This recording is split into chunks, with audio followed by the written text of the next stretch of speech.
Hey everybody, I'm Hala. I'm a therapist and a yoga teacher, and I'm so glad you've decided to join me for this practice today.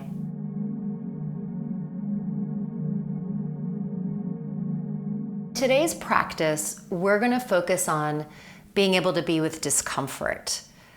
The reason we're doing this is because if we can't tolerate being uncomfortable, we're always going to be trying to avoid discomfort, and that actually starts to become problematic. When we're avoiding what's painful, we're also avoiding what's good. And the yoga practice can be an amazing practice to support us in cultivating that ability. And ironically, the more that we're okay being uncomfortable, the more we can actually open up to more joy, and the more regulated and calm we're gonna be. So try this with me and see how it feels for you. So the trick to being able to be okay with discomfort, I like to call resourcing. When we feel resourced in our body, in our mind, in our heart, we feel like we have the capacity to deal with things that are uncomfortable. So in the practice today, we're gonna work with a few resources. The first one is being oriented in the space that you're in. So I want you to try this right now. I want you to just look around the room that you're in and notice the colors and the textures. Don't notice stuff that needs to be tidied up or organized. Notice colors and textures.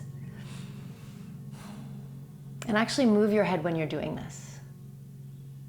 Some of you might find that when you orient to your space, it settles you down. You're able to be okay. So if that's true for you, this is one of your resources, is keeping yourself in the room, all right? The second resource we're gonna work with today is grounding.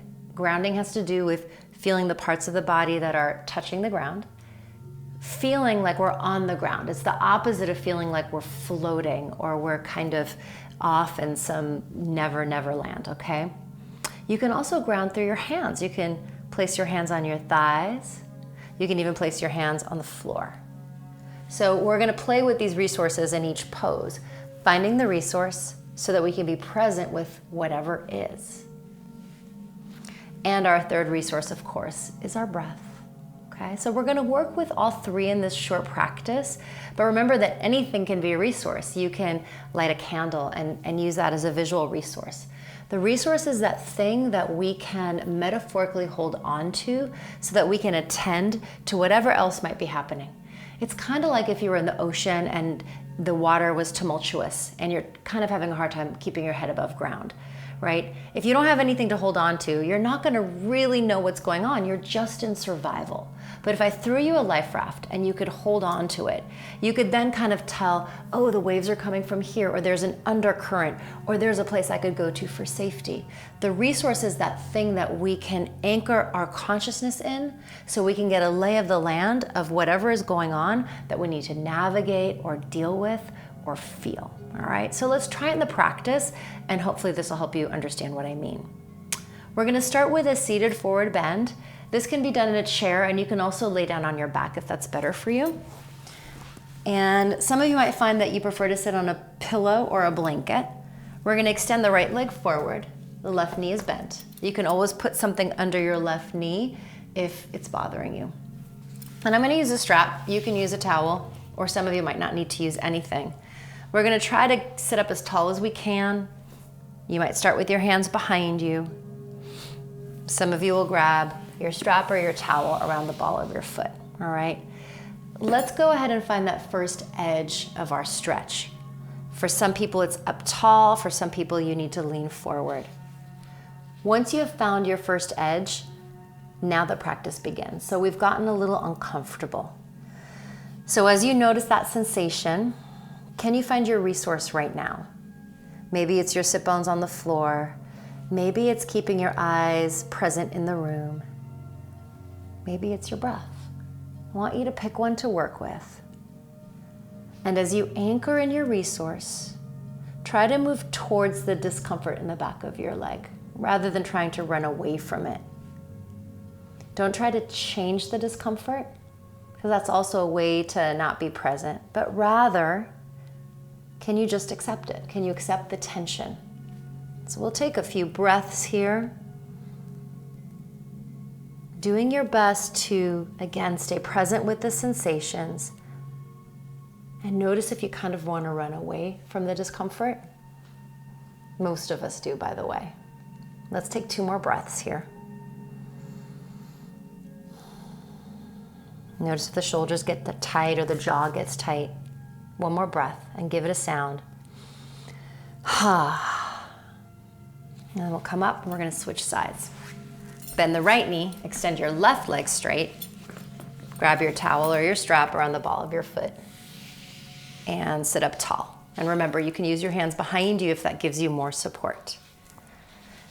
Go ahead and move towards your first edge. And then now again, we're gonna play with where we're placing our attention. Find your sense of grounding or breath. You can kind of be fluid with the resources, but in your mind, you're thinking, I want to be anchored in what's feeling good or strong or okay as I attend to the discomfort.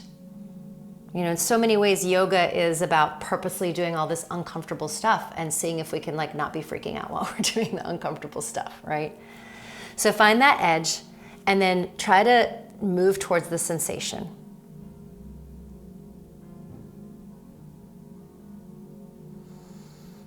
Again, we're not trying to make it go away because that's resisting it, right? You know the saying, what you resist persists.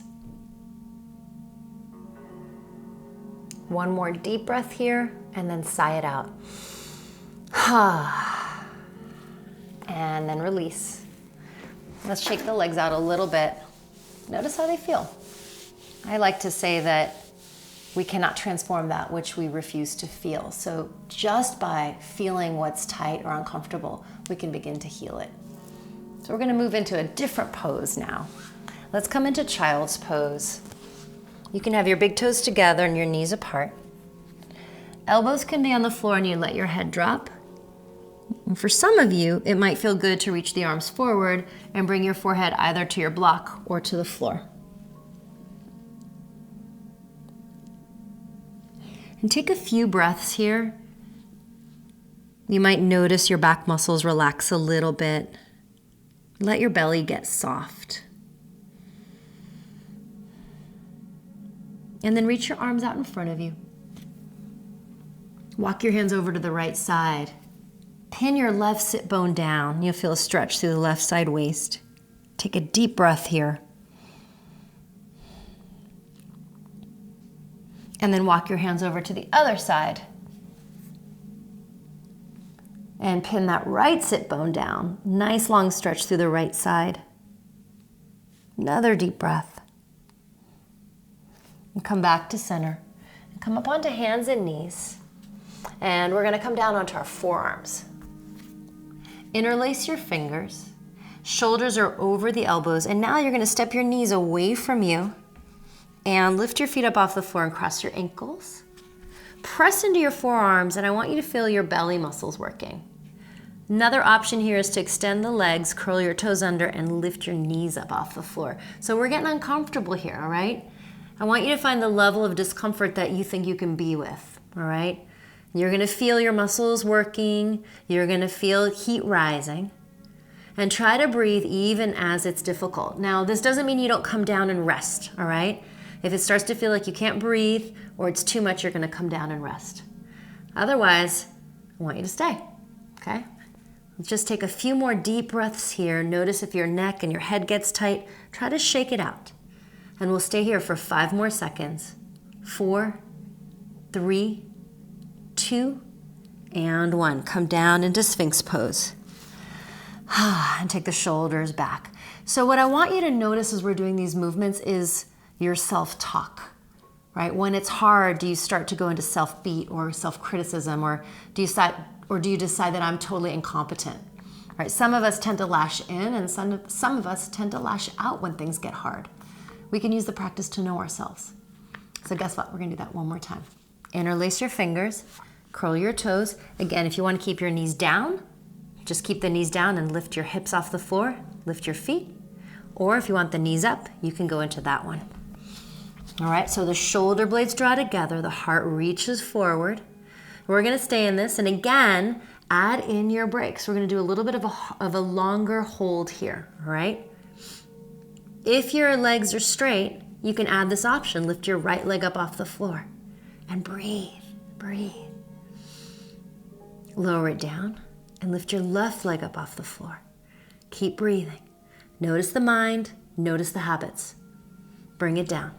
And we'll stay here for 5 more seconds. 4, 3, 2, and 1. Sphinx pose. Shoulder heads back, heart forward. So as you breathe, notice your body. Notice your mind. We're going to come down, slide the hands under the shoulders, elbows pull in. 3 times. We'll lift and lower into baby cobra. Inhale up. Exhale down. 2 more. Inhale.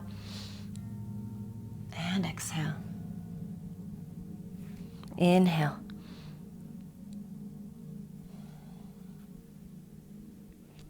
Press back up onto hands and knees. And let's round the back here. A few cat-cows here. Feel your shoulder blades sliding up and down your back. And again, trying to keep your mind present in your body, present with your breath. Arch the spine, curl the toes under, and lift your hips for downward facing dog. Let your knees bend here. Press into your hands and reach your hips back. And then you can bend the left knee, let the right heel descend down, and switch sides. Good, let both heels descend down. A few deep breaths here. Step the right foot forward. Come up onto fingertips for a moment. And let's bend the back knee and reach the arms up into cactus. So the elbows are bent. Shoulder blades draw in towards each other and engage the belly muscles. Centering is another really great resource, a way to feel strong inside ourselves. Now gaze to the horizon. Let's actually drop the arms down and take the shoulder heads back, and we're gonna pulse a few times. So now we're really getting into the legs. If you need a little more intensity, you're gonna pulse at the bottom half of your range of motion.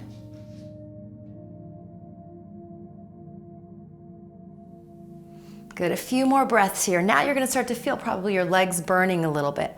Hold it down here. Try to keep that front knee reaching straight front. Reach the arms out to the sides. Shoulder blades draw towards each other. Maybe that back leg straightens. Lift your heart. Now again, keep your mind in your body. Be present with the places where you feel strong, the places where you feel you might be getting stronger, and even places that are uncomfortable. Let's take 2 more full breaths here. Breathe into your heart.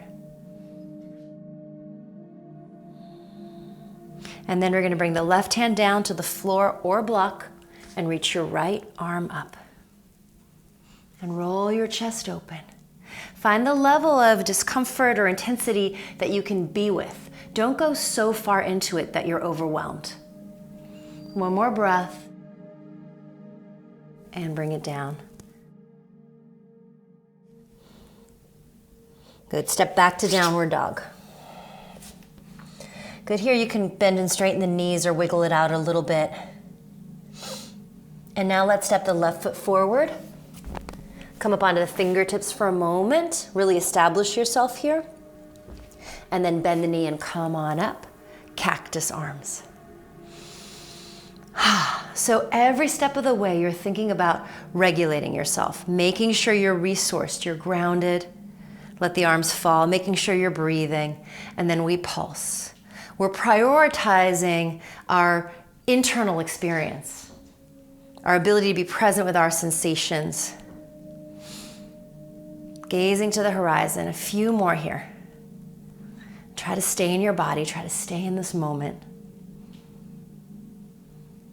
Good, now hold it down for a moment, reach the arms wide, palms up. So can you be open-hearted? Can you be open-hearted and breathing even when it's hard? Try it right now in this lunge, and then you can try it with the bigger things in your life. Now maybe the back leg extends a little bit. 1 more breath.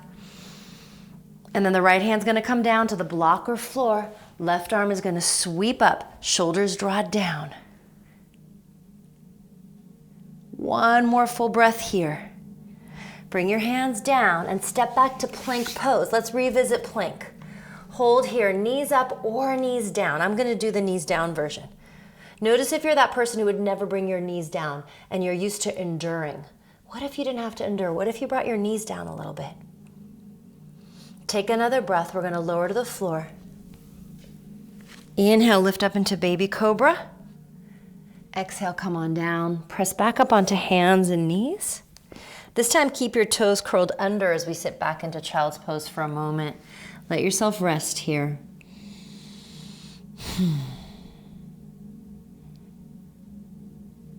And then come on up. We're going to make our way onto our backs for a supine stretch. Knees bent, feet on the floor. Let your knees fall in towards each other. Arms out to the side, and just take a moment here. If you want to close your eyes, you can. Notice if anything begins to release. Take another deep breath.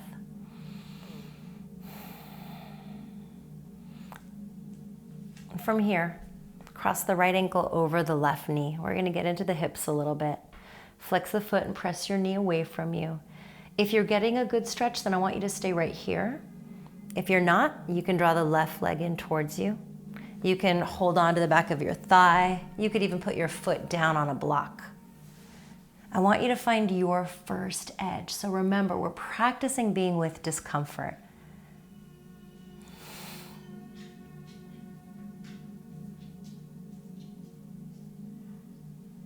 So once you notice the sensation, again, find that resource. Is it your back against the earth, your breath? Is it something in the room? And try to use your resourcing to let yourself stay with the sensation. And get curious about your own tendencies. Are you a perfectionist? Are you just always trying to get it exactly right? That's actually a way to not have to feel. Or do you tend to dissociate and float off? Again, find the level of intensity you can be with. Let's take like 3 more breaths here. Notice your jaw, notice your throat. You can move the head side to side if the neck is getting tight. 1 more breath. Give it a sound. Release the legs, uncross them, and switch sides. Cross the left ankle over the right knee, flex the foot. If this is your stretch, stay here. Otherwise, draw the right leg in towards you, holding onto the back of the right leg. Find the edge you can be with. Remember, our goal is presence. It's not even to really deepen the flexibility of our hips right now. It's can you be present with the discomfort? And track it in your own mind. When you're trying to run away, does it help? And what happens if you move towards the sensation rather than away? So just try it on for yourself. All right, 1 more deep breath. Sigh it out. Release your legs. See what your body wants to do. It might feel nice to take a big stretch and reach the arms and legs. And we're going to make our way up to sit. You can hug your knees in and rock yourself up. And let's find a comfortable seated position together.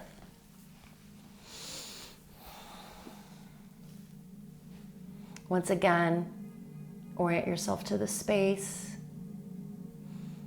If you'd like to keep your eyes open, you can. Otherwise, let your eyes close. Notice what you're feeling now. So find your resource, grounding, breath, part of you present in the room. And then simply notice what else is going on. What other sensations are happening in your body? Are there any emotions present? And do you feel different? And take a moment to reflect on what you might learn about yourself when you practice. What are your habits? Do you tend to check out? Do you tend to overdo it? Sometimes in overdoing, again, we stay stuck in that survival energy and we don't actually have to feel. How might your practice be a reflection for how you do your life? Don't judge yourself, just get curious. And I want you to think about some places in your life where you might try it differently. Where else might you not push yourself so hard? Or where else might you challenge yourself a little bit more? Take a moment to reflect on that and to really commit. Pick one thing you want to try to do differently. Our yoga practice can teach us how to be with discomfort without being overwhelmed. The more we can do that in our practice, the more we can translate that into our life. And one way to really enjoy the flow of life is to not be avoiding it. And there's a lot of suffering in life, but there's also a lot of joy. So I hope this was useful, and I hope it allows you to open up to more flow and more joy in your life.